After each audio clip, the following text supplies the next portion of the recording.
Ridwan Kamil, Gubernur Jawa Barat mengatakan Pondok Pesantren Al Zaitun tidak dibubarkan, tapi dilakukan pembinaan.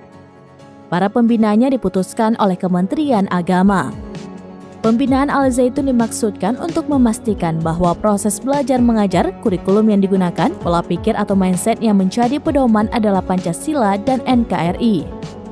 Hal ini disampaikan Ridwan Kamil selepas rapat bersama Menko Polhukam Mahfud MD dan Menteri Agama RI Yakut Kholikomas di kantor Kemenko Polhukam, Jakarta pada Kamis 3 Agustus 2023.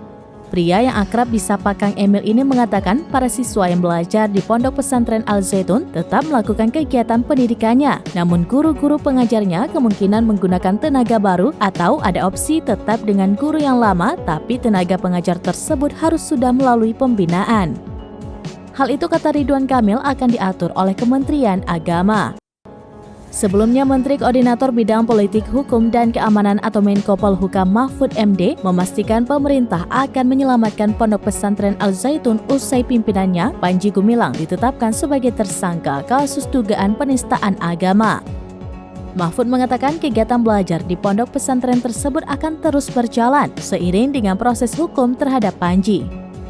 Mahfud juga sebelumnya menegaskan bahwa tidak ada masalah di Pondok Pesantren Al Zaitun dari segi pendidikan.